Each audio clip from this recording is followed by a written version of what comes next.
Welcome. I'm Sebastian Mahfood, and you're listening to WCAT Radio, the on-air wing of En Route Books and Media, bringing you the dulcet sounds of Catholic wisdom. This is an encore presentation of Faith and Sports. Tune in to hear Faith and Sport live Monday afternoons from 2 to 3 right here on Carolina Catholic Radio Charlotte, AM 1270.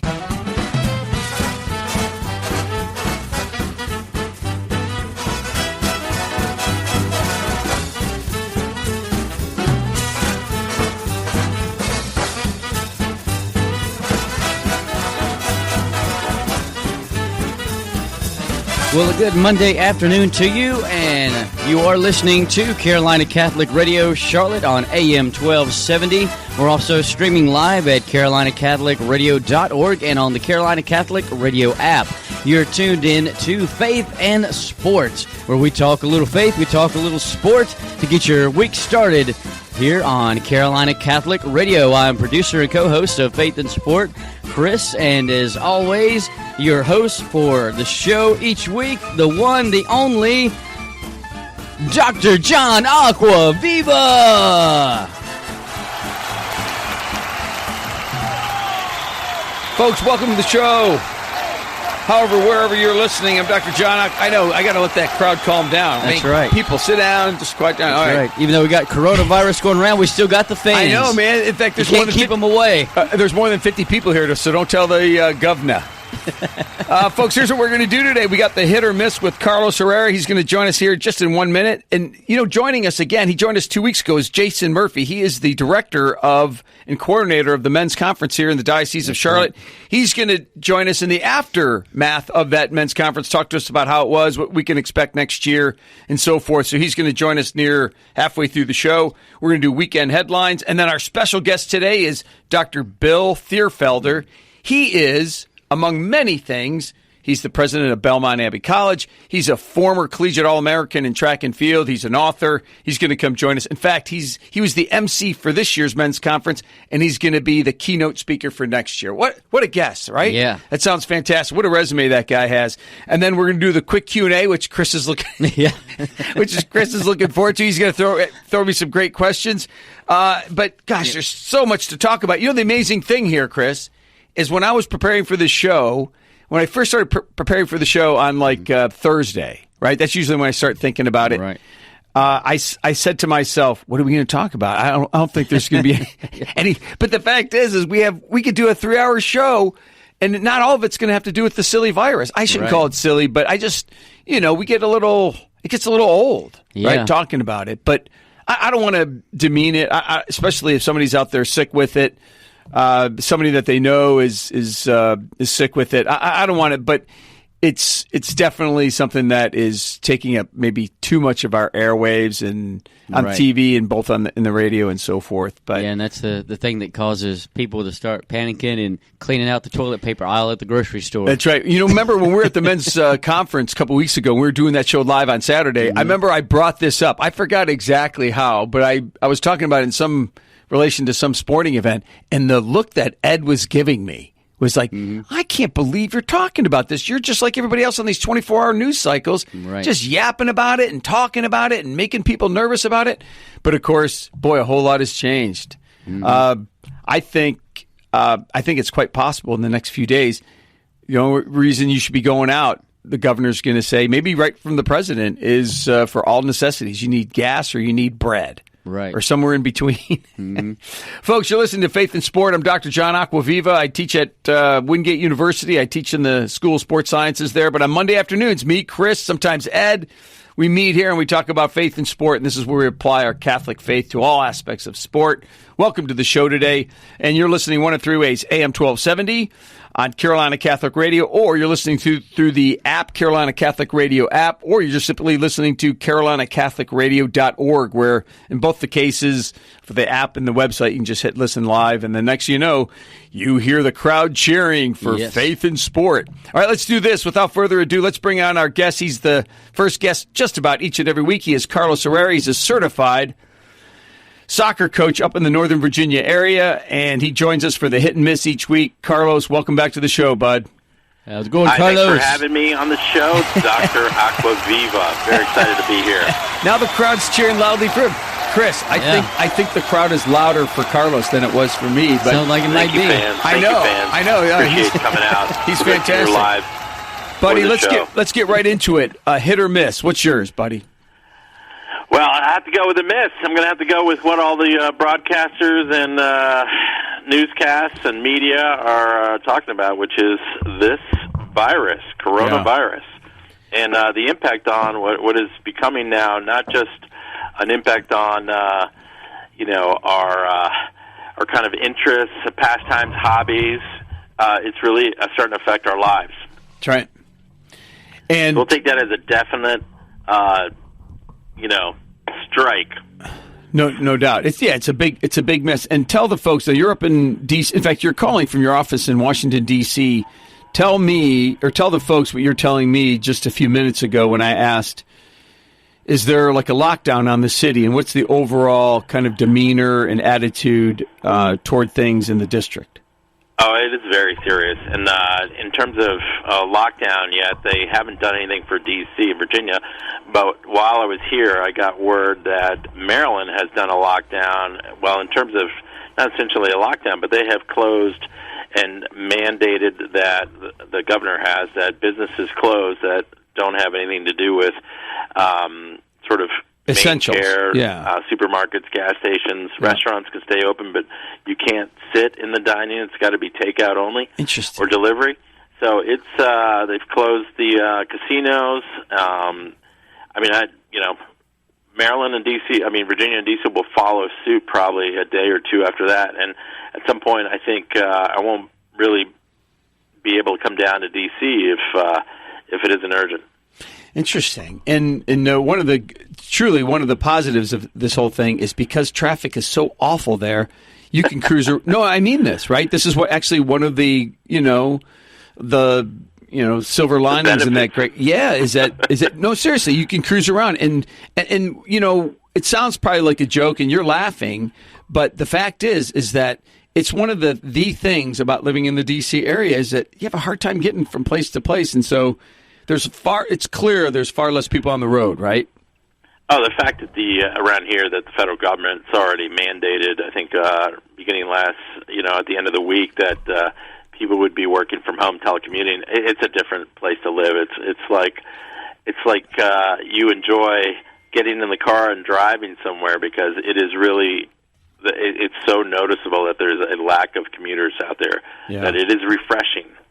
Yeah, I bet it is refreshing. Now, Carlos, you're like, where are they? For instance, I know your favorite sport, at least at this time of year, is soccer, right? And what is tell me what are you most disappointed in not being able to turn on the TV and watch?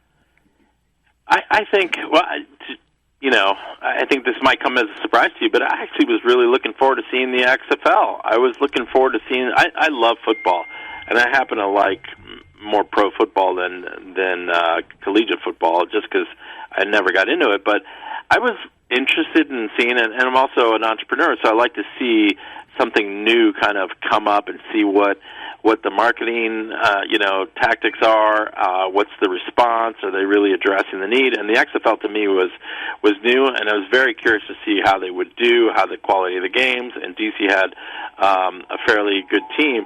So I was a little disappointed that I wouldn't get to see how that storyline would unfold. Yeah. And so it stopped. I'm a season ticket holder for DC United, and so they canceled or delaying the opening of the season. They haven't canceled it completely, but they're not playing for at least, I think it's at least 30 days and maybe more.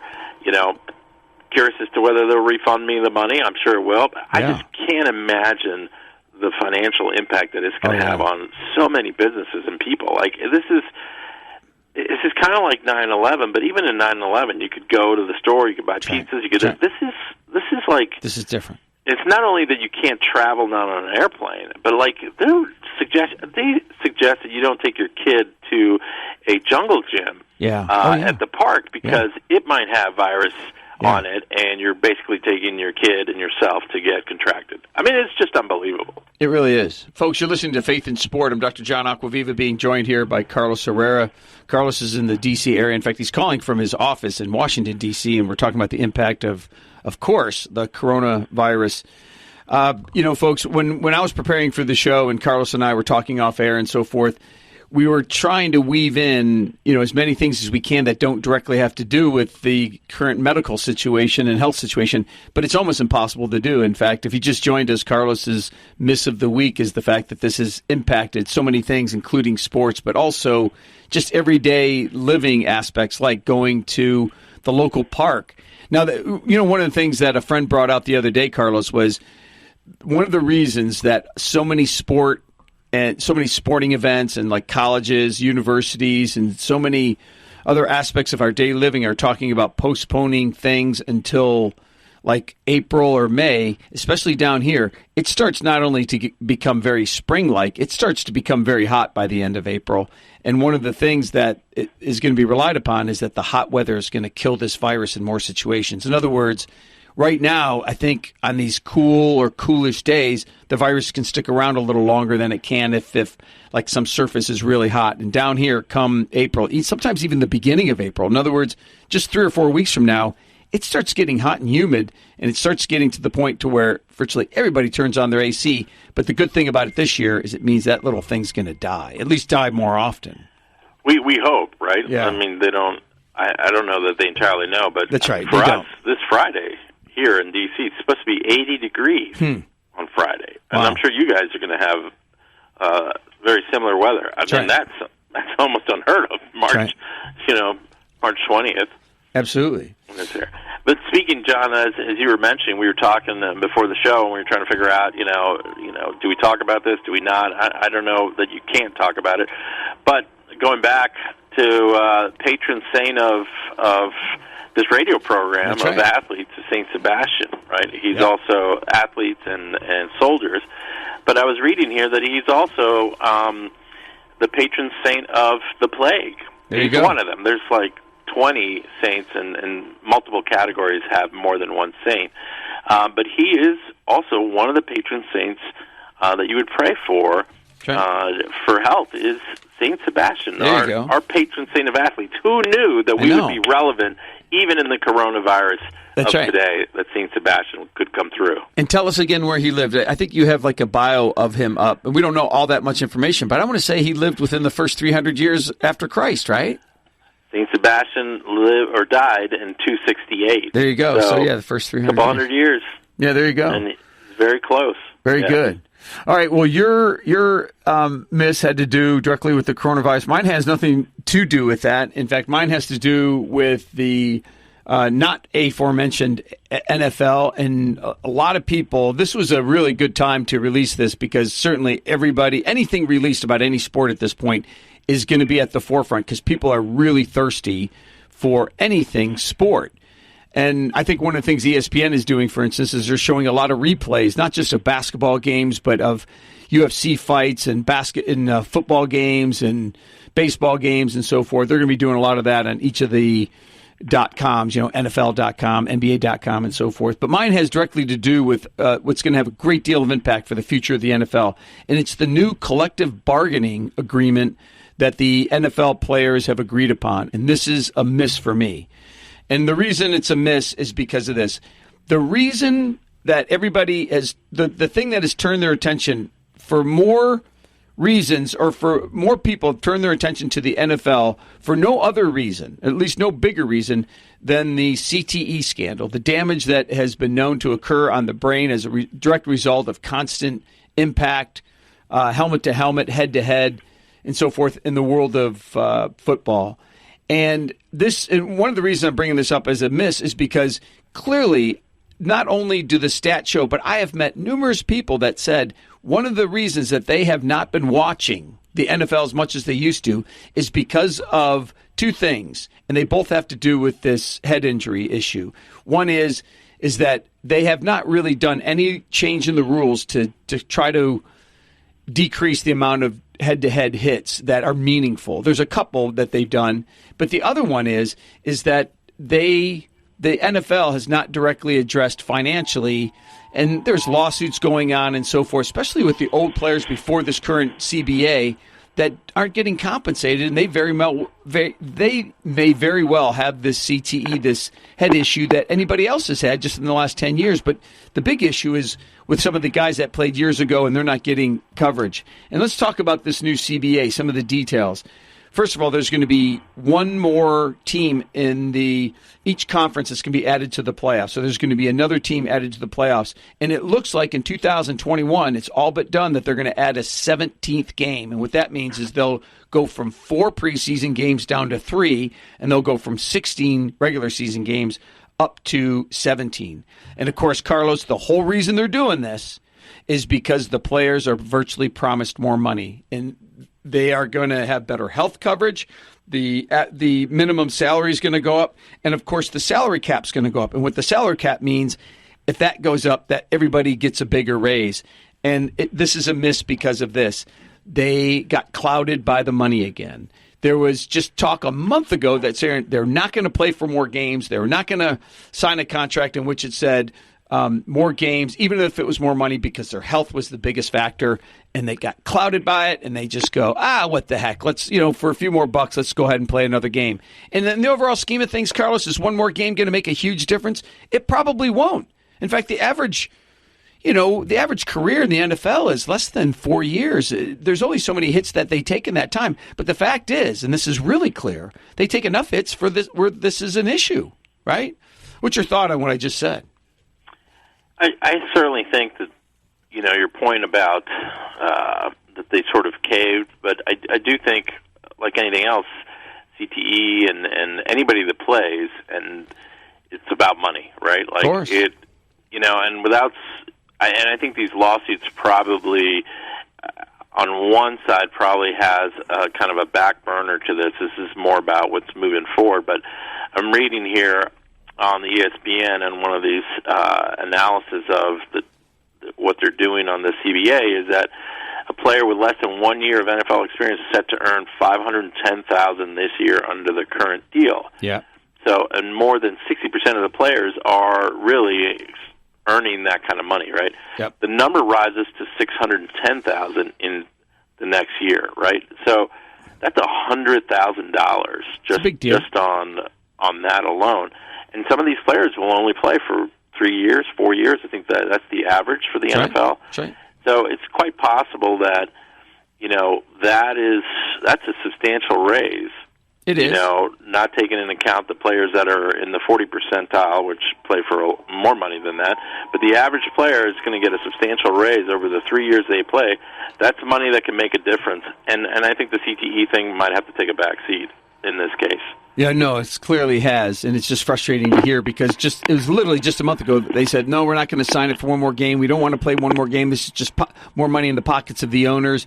And that's, as much as anything, they resented that part. But ultimately, more money in the pocket of the owners means more money going to the players. So that's ultimately why they agreed to this deal. But certainly they know what the deal is now. They can't hide under a rock in the light of all this information that's come out with brain damage and so forth. Absolutely. I think that's the key. Folks, you're listening to Faith and Sport. I'm Dr. John Acquaviva. We're being joined here by Carlos Herrera. Faith and Sport, where we merge sport and virtue.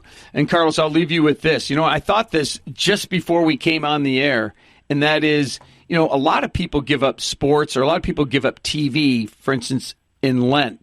And this was forced giving up TV sports, that's for sure. You can't listen to them on the radio, you can't watch them on the internet. There is nothing going on. In fact, the only real sport that's going on live, and it's not even nightly, is UFC. And, of course, the irony is, geez, what greater chance of exchanging, in the exchange of, it's not only intense, but the swapping of sweat and the swapping of blood. This is a really, head-to-head contact, no pun intended, high-contact sport. And of all the sports that are continuing on, it's this one, and there's a great deal of irony to be said about that.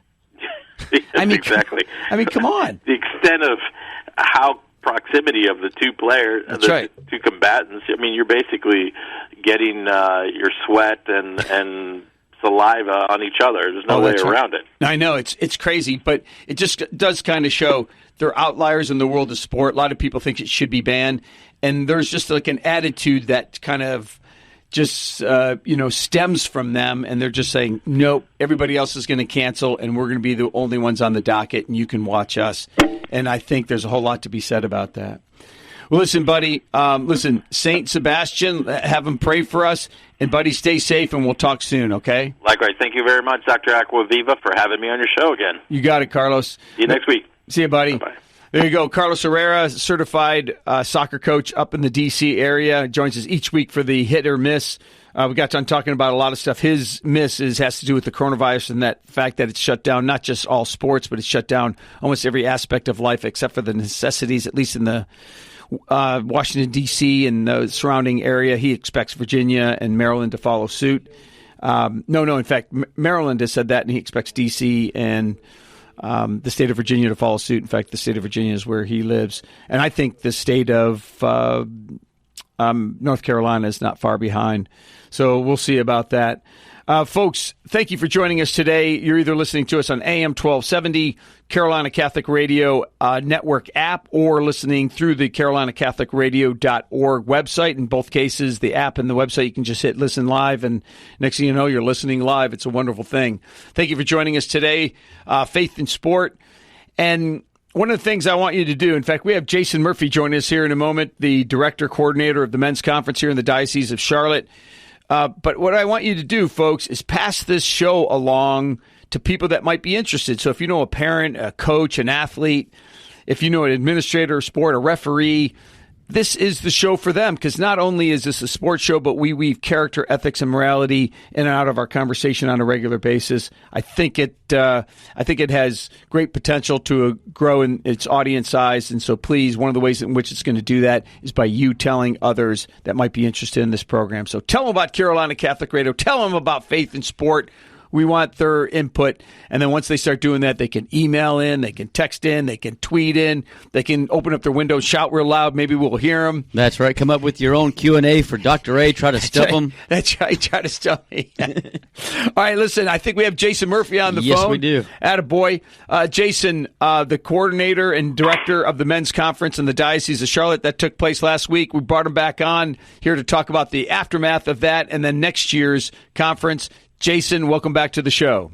Thanks for having me back on. This is great. Now, so what's the first thing or first set of things you think about when you think about the men's conference that took place a week from Saturday? Man, the most resounding memory is just seeing all the guys in line for confession. It was great, beautiful, all day long, just full lines of confession. That's right. Guys gearing up, for Lent and taking advantage of the sacrament. That was really inspiring. Yeah, it is awesome. In fact, I had a chance to go. I thought that was a wonderful thing. Of course, we were there live. You and I chatted, I think, briefly at the conference. But, man, you had so much going on. And one of the reasons was, and this was a good thing, is because the number of people that attended the conference was the largest that you guys have seen in years, correct? Yeah, as far as I know, I was nervous at first. I thought, golly, I'm scared we might not even get 150 guys when we first started working on it. And, I kept watching the ticker, and I'd go daily, and the guys would probably drove the I'd give them quarterly updates and on the hour, just where we were, and it kept ticking and ticking. And I think when it was all said and done, we're still got a few glitches in our registration, but I think we had 450 registered, and by the time you figure in all the priests that were involved with confessions, the seminarians, I think very easily we had 500 guys. I mean, I feel it was great. It was incredible success. That is awesome. And so let's move ahead. So that took place a week ago for Saturday. This is a annual event. And Jason, tell me this: do we know where the men's conference will take place next year, or is that a venue to be named? No, we have it. We have it scheduled at St. Thomas Aquinas. Got up it. in the university area. Got it. We're excited about that. We have Dr. Thierfelder, which we're so grateful for being there this year, has agreed to be one of our keynotes next year, and I think with the exposure, from Belmont Abbey, as well as being in the university area, I really want to, get some of these younger guys, these college-age guys in there as well. I'm excited about that. Absolutely. And I understand that you have an MC picked out for next year's conference as well. Who would that be? Well, we got this guy, Dr. John Acquaviva. I think, we're going to swing blindly on that one, but I think we'll end up okay. Yeah, I think he wrote a book or something. Yeah, we're super excited to have you host it, and I just think that's going to be it's super exciting coming up with Dr. Thierfelder and Dr. John Acquaviva, author and instructor and everything else, radio host. I mean, come on. No, I appreciate that. I tell you, I couldn't be more flattered by the invite. I will certainly try to live up to the expectation of being the MC. And, of course, it's going to be tough to follow. It's a good thing it's a good 365 days after Dr. Thierfelder, because a lot of people will just forget how good he is. But, no, I'm already looking forward to it. This is something that energizes my faith. It's something that energizes me specifically as a guy in the diocese. And I thank you for all that you've done to put this thing together. And I know that it takes a lot of time. It takes a lot of effort. You're a family guy. And for those reasons alone, I thank you very much. And so do we know the date next year? Now, you mentioned it's going to be at St. Thomas Aquinas. Yeah. And I know it's maybe even too far to put it on calendars. Heck, most people don't even have a calendar for 2021. But for the heck of it, just give us that date, Jason. So we are looking at March 20th, and we fluctuated back and forth. Our goal was to get Bishop Jugas back involved, and that was a date that would work on his calendar. So on top of everything else, we have His Excellency will be there, celebrating the Mass and providing the homily for the men of the diocese. So we're super excited about. But yeah, March 20th was when all the stars aligned, and we were able to get Dr. Thierfelder, Bishop Jugas, and St. Thomas, which we've never had at St. Thomas before, so we're looking forward to that. Oh, yeah, that'll be neat, because that'll draw on people, because sometimes, you know how it is in the diocese, people, even if you put in anywhere between 20 minutes and 40 minutes of driving, certainly an hour or more, that gives a good reason for people not to attend. But that's a central location. It's going to draw on people that normally wouldn't go because they belong to St. Thomas. And who knows, maybe guys in their 40s, 50s, 60s that never have gone to one, it's going to be right at their parish, and they have no reason to say no to that. So let's give people something to look forward to. So Dr. Thierfelder is going to be one of the keynote speakers. There's going to be other people that are going to be speaking, and they're going to be speaking on topics that directly relate to men. There's going to be coffee and snacks throughout the day. There's lunch served. There's a Mass in the middle of the about 8-hour conference, and confessions are heard. Is there anything I missed from all those things there, or anything that you'd like to correct what they can look forward to next year, Jason? No, we're just excited to have it kind of, increasing in numbers once again, and the guys are excited. Two young guys in their 20s pulled me aside right after and just, hadn't been to one, and we're super looking forward to the next one, and appreciated the balance of the day. We had not only just faith, but some practical topics. We had a discussion on suicide and the epidemic with men in the United States. We had Kevin Frederick, decorated military man and head of TSA, and giving his testimony. So we want to have that balance, the practical, not just a matter of faith, but faith, grace builds on nature, and we want to help build that foundation for guys. Fantastic, Jason Murphy. Before you go, I just want to give a big thank you from all the men of the diocese, everybody in the diocese, because you're serving not only the men, but the families of here in the diocese. It's a great service that you've given yourself to do, and I'm going to ask our audience to pray for you, and in particular, the success of next year's men's conference. Thank you for joining us today, buddy. Thank you, Dr. John. We look forward to seeing you soon. Absolutely. See ya. Folks, that was Jason Murphy, the director, coordinator of the men's conference here in the Diocese of Charlotte. You have something to look forward to next year, March 20th. Mark it down in your calendars. Put it on sticky. Put it on the refrigerator. March 20th of 2021 at St. Thomas Aquinas. That'll be next year's men's conference. One of the keynote speakers is our guest here in about 5 minutes, Dr. Bill Thierfelder, the president of Belmont Abbey College. Folks, if you've never heard him speak, you probably don't listen to this radio station. In fact, he is one of the several people that has a PSA, right? He's one of the folks that has commentary here on these airwaves. He has a lot to say about not only our faith, but in particular about sport and virtue, which is one of the things that connects him and I, and that's one of the reasons we're going to have him on the show here in a couple minutes. So stay tuned to him. But before we go to break, let's do Weekend Headlines.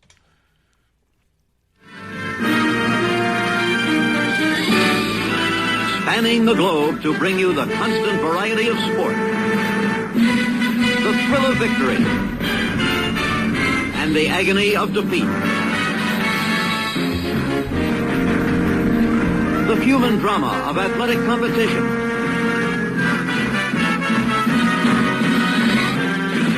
This is Weekend Headlines on Faith and Sport with Dr. John Acquaviva. Thank you, Chris.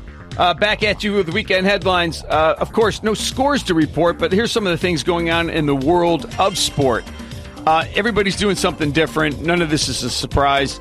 The Major League Baseball has done something interesting. Well, it's not so surprising, actually.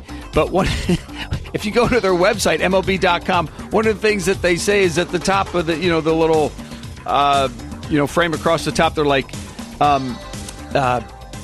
movies that you should watch having to do with baseball. So in other words, fill your time with, if you can't watch Major League Baseball, maybe you can watch movies about Major League Baseball. The other one that they have is watch one classic game of each team online. So if you're a fan of the Braves, like Chris is, Detroit Tigers, they're putting it online. They're saying this is the one game that you should watch. So there's a whole lot going on there. And speaking of the Detroit Tigers, before all the games got canceled, the Braves did beat the Tigers in a preseason game. So they got back at them because I want to say just last week the Tigers beat the Braves. There you go. And NCAA basketball, of course, there's a whole lot going on there, mainly because the conference that everybody looks forward to, that conference tournament or the March Madness tournament, that has been canceled. I think they officially say it's postponed, but I don't think that's going to come back. I really wish they would reconsider that, put that on in April, maybe even May. And as the Hofstra coach said, just call it Mayhem. Instead of March Madness, do it in May and call it Mayhem. I was all excited about it. My Wolfpack, they were doing great. They just had a win against Pittsburgh, and they were getting ready to go up against the Duke Blue Devils, and I was just looking forward to that, getting all pumped up. And then I hear the ACC tournament's been canceled. I'm like, what? I know. Who could have believed that? In fact, it's truly one of the great things in sports throughout the year, so we may not get to experience that. You know, interesting, the Florida Senate took a vote. This is true. And the state Senate of the state of Florida took a vote, and they said that the new national champ is Florida State University. Wow. Well, of course, that's unofficial, so I thought that was interesting they did that. And actually, one of the big stories is Rick Pitino has been hired as the Iona coach. In fact, that's a huge hire because I'm pretty sure I'm correct in saying this. He's the only coach in college basketball history to win 2 national championships with 2 different teams. Wow. He won it with Louisville, and he won it with Kentucky. In the PGA, of course, no events or tour stops that will occur in the near future. Maybe the Masters will take place, which was supposed to take place in about a month. It's going to take place maybe in the fall, but I see that I see that being hard to put on the calendar because that means somebody basically is going to have to bow out. So that may or may not happen. We'll keep an eye on that.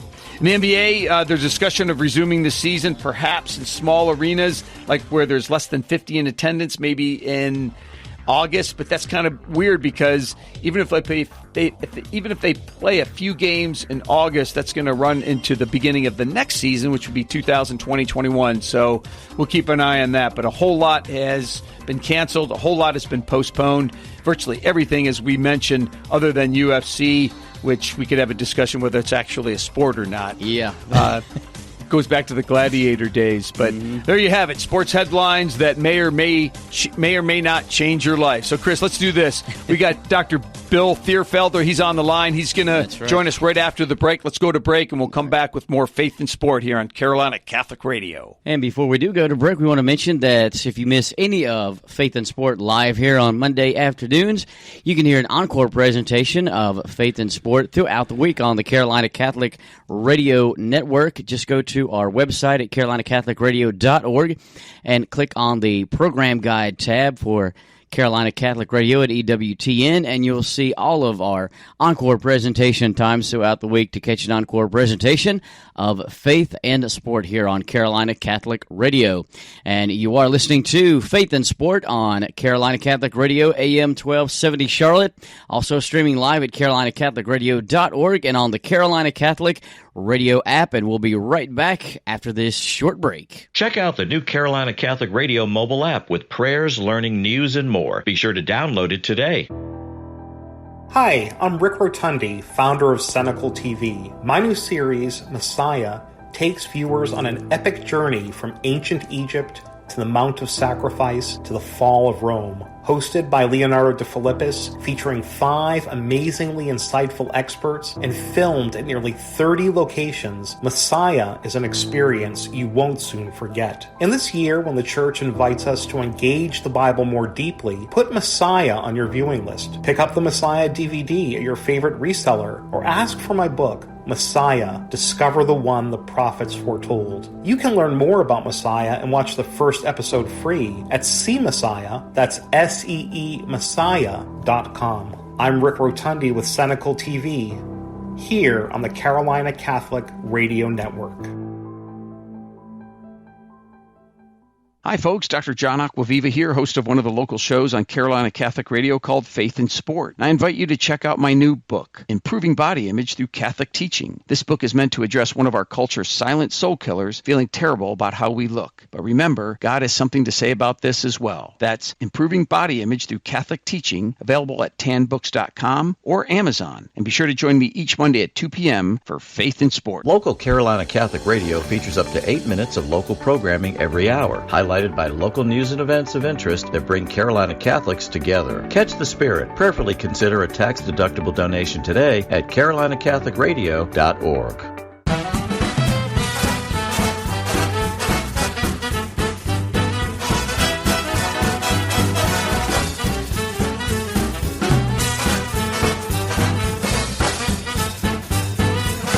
Hey, folks, welcome back to Faith and Sport. This is where we merge sport and virtue. This is the show for you if you're an athlete, you're a parent of an athlete, you're a referee, you're an administrator, anything that you do that's involved in the world of sport, especially if you're a faithful person, this is the sport for you. Thank you for joining us either on AM 1270, Carolina Catholic Radio Network app, or on carolinacatholicradio.org through our website. This is the show where we try to apply our Catholic faith to all aspects of sport. Let's get to our first guest. He's been on the line for a couple minutes. I don't want to keep him waiting any longer. He's a busy man. He's a good man. He is Dr. Bill Thierfelder. He is the president of Belmont Abbey College. He's the aforementioned MC for our men's conference that took place last week, and he's a former collegiate All-American in the field, or in track and field. Dr. Thierfelder, welcome to the show. Hey, John, thank you so much for having me. This is wonderful. This is wonderful. Now, before we get into sport and virtue, I haven't heard anything about Belmont Abbey College as far as postponing classes, online stuff. What's going on with you guys? Because Wingate University, as of starting next Monday, we're doing online learning only. What are you guys doing? Well, you know, I think everybody jumping ahead to try to figure for the next 6 months is a little bit, I think, jumping the gun. So what we've done is our spring break is this week. Yep. We've decided to, based on the governor and the bishop and, you know, the president and so forth, of saying prudence would say let's extend spring break by a week, and then we'll make a decision about whether it's in person or whether we do some remote learning. Yep. But I think we have time. There's no reason to panic, and there's no reason just to make a commitment that's going to carry you out for the next maybe 4 or 5 or 6 months. I knew you'd have something wise to say there, brother. I appreciate that a great deal. Listen, let's switch to the world of faith and sport. Tell me this. Why is virtue in sport important to you, and why should it be important to society? Well, I mean, let's just start with the most basic thing, is that every human being has been made to play. In other words, it's a really an amazing phenomenon to think that every single human being from the beginning of time has played, and you need to ask yourself, well, why would that be? And some people can give you, the sociologist answer or something else, say, oh, it's modeling and so forth, but that doesn't answer it sufficiently. And if you really examine it, you'll realize that the greatest minds that have ever been, people you would never think had anything to say about sports, such as, Socrates, Plato, Aristotle, and then we can get into, the saints. St. Augustine, there's a quote from St. Augustine that says, as a boy, I played ball games. And actually, he went on to talk about how he didn't properly direct sport, and he allowed pride to affect him in a negative kind of way. But St. Francis de Sales talks about it. St. John Henry Newman. The popes. Scripture. St. Paul talks about it. So we could go on and on. It is something that is essential to who we are. Matter of fact, I would say that we're so wired to play that we'll even pay to watch other people do it. I've heard of that concept. That seems to be taking a dive right now, but you're absolutely right. Folks, joining us on the phone right now is Dr. Bill Thierfelder. He's the president of Belmont Abbey College, and he's also the author of the book, Less Than a Minute to Go, The Secret to World-Class Performance in Sport, Business, and Everyday Life. Doc, I know that you've put in place at Belmont Abbey College some things within the world of sport there at the college to instill and increase virtue. Tell us about some of those things that you've done to improve the world of sport at Belmont Abbey College. Well, first and foremost, John, you know as well as better than anybody that if you don't have coaches that are teachers and mentors first, you have no chance of affecting the culture and of making sport what it was called to be. Yep. I will say that when some people hear me talk about sport and virtue, they think there's a choice to be made. Either we're going to be really, really, really good athletes or we're going to be really, really good people. It's as if somehow the two things are mutually exclusive, and of course they're not. That's right. And so what I would say to you is that I have coaches here now, and by the way, if you had just one of the coaches I have, you'd say, wow, you're blessed, that's really amazing, it really stands out.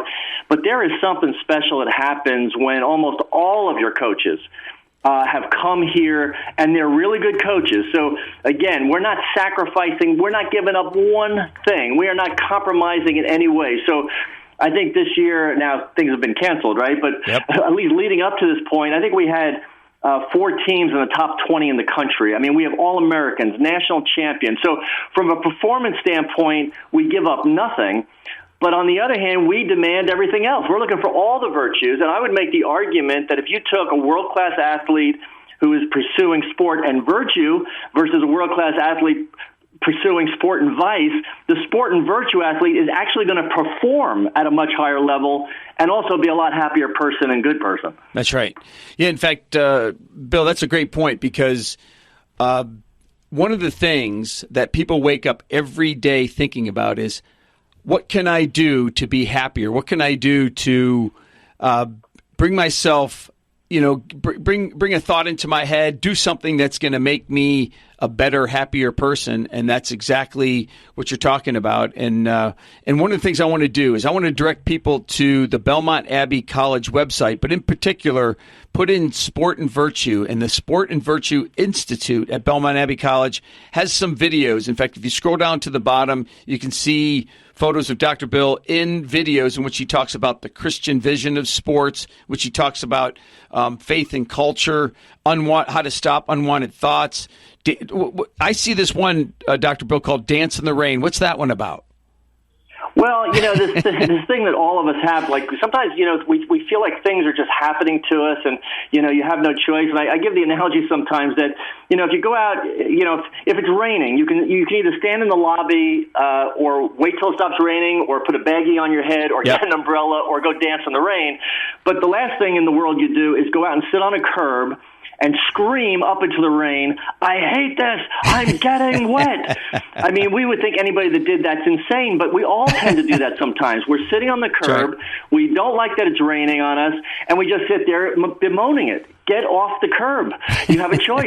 Go do something else. But you don't have to sit there and get rained on. That's right. And to find out more about that, but I think what's interesting about you doing that, dance in the rain is you're doing it inside a gym. Yes. But see, I had a choice. That's right. That's right. People will get the idea of that. Now, I'm going to switch gears on you, and I did not mention to you that I was going to ask you this question, but I think it's a fair question because you've probably given this some thought. I've given this a great deal of thought. You and I are within probably the same few years of haven't been born and have competed at the college level and so forth. But what's the first thing that comes to mind with the following? If you could go back and know what you know today, what would be one thing that you would like to instill in college-age Bill Thierfelder when you were competing as a track and field athlete? Was it something about like your mental preparation? Was it something about your physical preparation? What's one thing that you know now that you wish you could instill in young Bill? Well, I'm trying to do it now. And what I described to you, what we're doing at Belmont Abbey College, is what I wish I had. Which Meaning, is? I wish I had individuals that really were looking at me as a whole person, body, mind, and soul, and were helping me to double my talents, Matthew 25:14-30, to double my talents in body, mind, and soul. And, where I went to school, the emphasis was on pure performance, right. And there really wasn't a lot of care about you one way or the other. In other words, if you didn't perform well, they got rid of you and they'd get somebody else, That's right. So this idea of virtue, again, it's not some alien thought, it's not some alien term. We are all made for two things. Whether we know it or not, whether we admit it, whether we say it out loud, maybe we don't use these words, we were all made for love and truth. That is what we want. That's right. And so that, you asked the question earlier, how are you going to be happy? It's when I'm pursuing love and truth. That is when I am truly going to be happy, because that means ultimately I'm pursuing God. So that's what I did not get, and what I look back on in hindsight is that I had great training. The best training, actually, the best physical training I probably could have had. My mental skills were probably pretty good to begin with in terms of focus and concentration, those kinds of things. But it was the spiritual aspect, certainly, but it was that idea of the whole person, that I'm not just a high jumper. I'm not just to be used, in a sense, for this one purpose. I was made for something greater. Love it. Folks, we're talking to Dr. Bill Thierfelder, president of Belmont Abbey College, former collegiate All-American in track and field. I'm going to leave you with this question, Doc. You and I spend a lot of our time, right? You're the president of a college. I'm a professor of exercise science. We have a certain focus, and we weave in this conversation of sport and virtue. But this is something I do each and every week. I have an opportunity, for instance, to do a special 2-hour program at the men's conference a couple weeks ago. You talk about it. You do these videos on it. You upload them on the website and so forth. And this is the big question.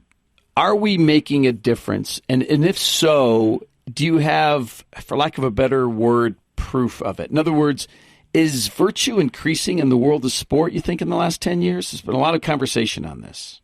Well, first of all, the problem we have is that ESPN and everybody else that's going to put anything up on news is not putting up virtue. Right. They are putting up every vice and every bad thing. So the tendency is we all tend to look at it and just say everything is just terrible. Everything is horrible in sport. We shouldn't even have sport anymore. Well, first of all, we're throwing out the baby with the bathwater. Sport's not the problem. It's us in it, but it's also what gets emphasized. And I can tell you can find many more stories of virtue in sport than you can of vice. It's just that virtue, I guess, isn't media worthy. It's That's not right. something people are very interested in. So I would tell you that virtue wins. It is something that is happening. I have spoken, as you have, I've spoken to, without exaggeration, millions of people, whether it's on the radio or whether it's on TV or Right. in person, and I have not met one person. Now, I've given talks, with I've audiences as large as 5,000 live people there, right? Yep. I've never had anybody come up to me and say, I disagree with you, I don't think you're right, I think right. this is wrong. All I hear from people is, how do we do that? Yeah. And I will tell you what it is. I think it's like the old Soviet Union, for those that are old enough to remember the Soviet Union. They put an informant on every block and in every building, and so you didn't know who you could trust. Sure. So even though you lived amongst millions, you had this sense that you were isolated and alone. And I think today the media and the way our society and culture has been set up in many ways, it has each of us feeling like we are the last remnant. It is just us. Nobody else thinks this way. Nobody else is doing it. And I know there's people listening right now, they're shaking their heads saying, yeah, well, we are in it together. And there are tens of millions of people thinking like we are, wanting what we want. And I think what we have to realize is that we have the power to change sport. It's just that individually we look at ourselves as weak and we can't do anything about it. If we were to band together, we could change the world. And by the way, CBS, ESPN, they would all change, not because they've suddenly become necessarily virtuous, but because they understand where money comes from. And if we were demanding it, and saying this is what we're going to pay for and here's what we're not going to pay for, boy, you would see a radical change. Absolutely. One of the things that I thought of that would have weaved in and out of this conversation, at least to an extent, is there's a Facebook page, and it's called Offside. Have you ever heard of this? I have not.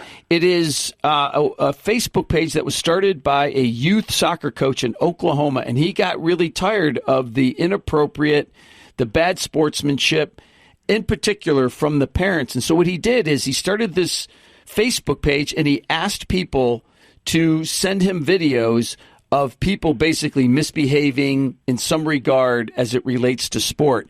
And I told my PhD friend who talks about this in his books and his classes and so forth, and the very first thing he said is, why don't we start a website in which it shows people doing good things?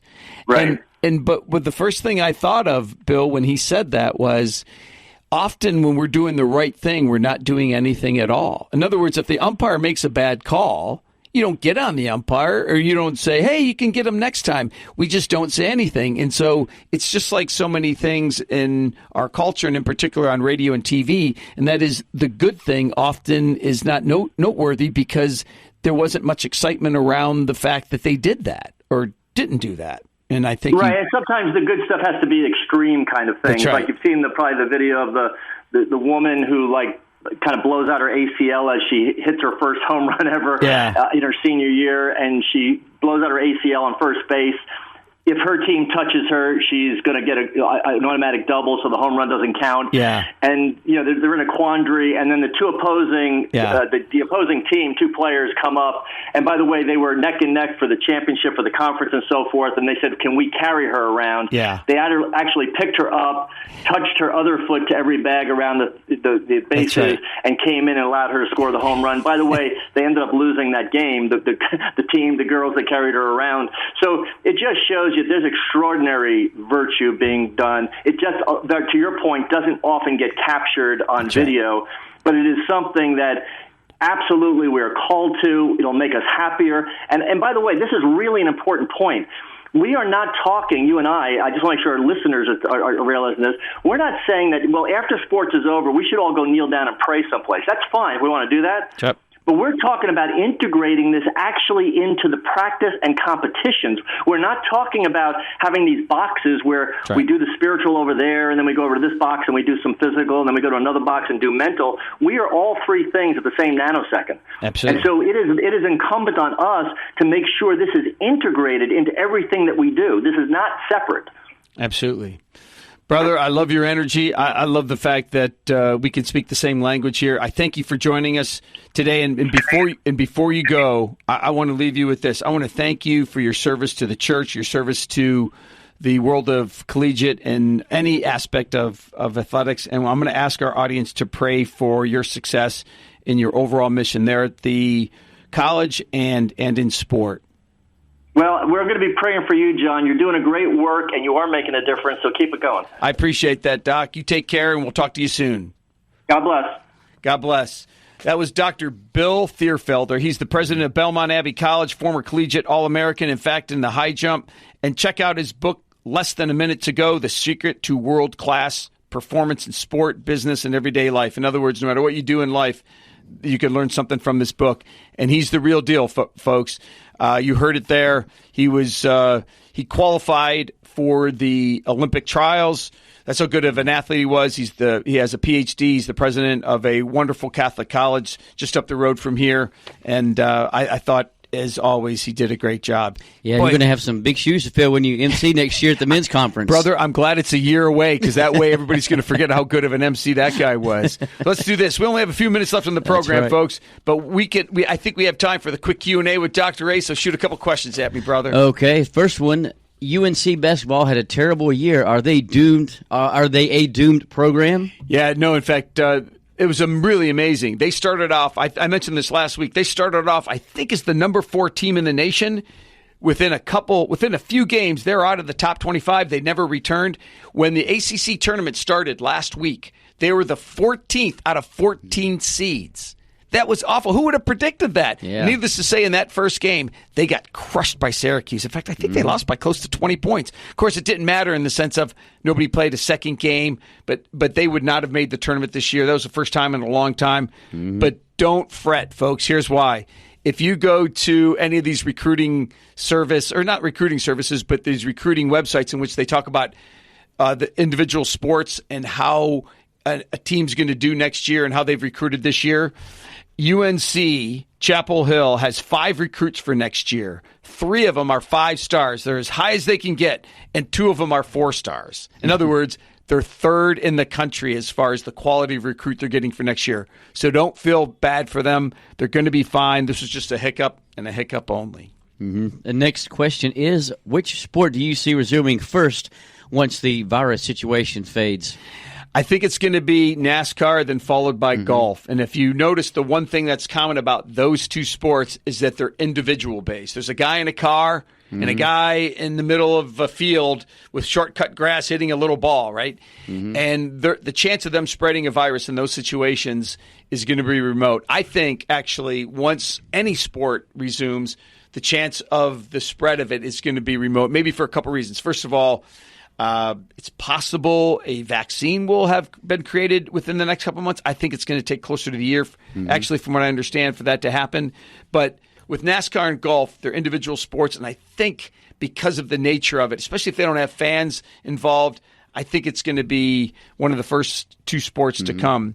Yeah, and the thing about NASCAR, they have to race so many races during the season that if you postpone it too long, they'll still be racing this season, next season. That's right. In fact, the bottom line is this: is everybody's going to lose revenue. Everybody's going to lose major events like the Masters. Right? We're not going to play that. We may not play that at all. The big what's the next big NASCAR race coming up? The Daytona 500 was a couple weeks ago. What's the next biggest one? Yeah, I think the next biggest one would be the race in Talladega. I believe that's the next biggest one. Yeah, and they may, right? They're going to probably postpone that. And nobody's saying cancel, I don't think, but most people are saying postpone. But I think a lot of this stuff eventually get canceled. Let's say we're back on the field, back on the track, say in June. They'll probably just pick up the season where it stands at that point. If the season's over, you know what I feel bad for, and I mean this, is for any spring sport like basketball, softball, baseball, and I'm talking about in college, lacrosse, both men's and women's, I feel bad for the seniors. Think about especially somebody coming off an injury their junior year, and here it is their senior year in lacrosse or it's basketball, and they have an opportunity to come back, and they're graduating in May. That's right. Their season's over. That's right. And the next question, also related to the virus, have you had any Corona beer in the past 3 weeks? I don't even drink beer, so there's an emphasis on no there. Let me ask you, do you like Corona beer? No, I'm a Miller man myself. Got it. But if somebody gave you a Corona beer and it was unopened, would you crack that thing open and have any fear? No, I wouldn't be afraid to crack that beer open. No, folks, you know what? I want you to keep rejoining us or joining us for the show each and every week. And next week, even though we're not going to have too many opportunities to share scores or X's and O's or anything going on the field, there's plenty of stuff going off the field. And if nothing else, Chris and I can joke about Corona beer and other related stuff. Yeah, and it'll be interesting to see what kind of hits and misses you come up with for next week. I know. In fact, the only thing is Carlos won't be able to come up with his miss, that being the coronavirus, so we're going to have to come up with something different. By the way, just a side note to this, I might have mentioned this last week. I can't remember if I mentioned this on air, but one of my students told me that Corona beer sales are down 38%. And you know what I said? Only 38? I figured they'd be down 78. Mainly because people simply can't get to the grocery store, and when they do, they just want to buy toilet paper. Yeah. And hand sanitizer. I know. Where's my hand sanitizer? Where's my toilet paper? By the way, do you have any Corona beer? I'm surprised you're even doing any of that. Well, folks, listen, in conclusion, I want to quote Pope Francis, and he said, "The beauty and joy found in sports, whether playing or watching, is something that benefits and unites everyone, regardless of religion, ethnic group, nationality, or disability." That was from Pope Francis. Remember, St. Sebastian, all the angels and saints, Pray for us. And before we go, I'm going to give special thank you to Carlos Herrera, our certified soccer coach from the Northern Virginia area, Jason Murphy, the coordinator of the men's conference here in the Charlotte Diocese, and to Dr. Bill Thierfelder, president of Belmont Abbey College, for joining me on the show today. I'm Dr. John Acquaviva. Please join us next time here on Carolina Catholic Radio for Faith in Sport. You've been listening to Faith in Sport on Carolina Catholic Radio Charlotte. We want to thank you for tuning in and invite you to tune in again for more Faith in Sport Live. And make sure you listen throughout the week for our encore presentations of Faith in Sport on the Carolina Catholic Radio Network.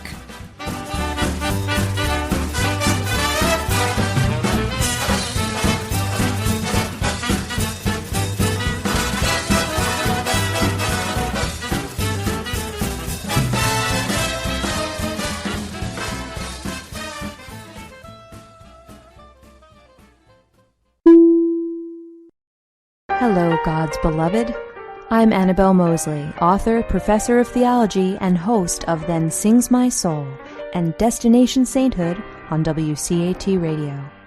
I invite you to listen in and find inspiration along this sacred journey we're traveling together to make our lives a masterpiece and, with God's grace, become saints.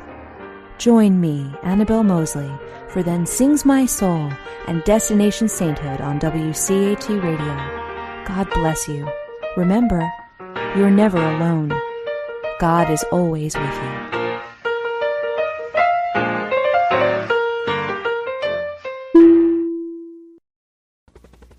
We hope you enjoyed the program and will join us back for another show on WCAT Radio.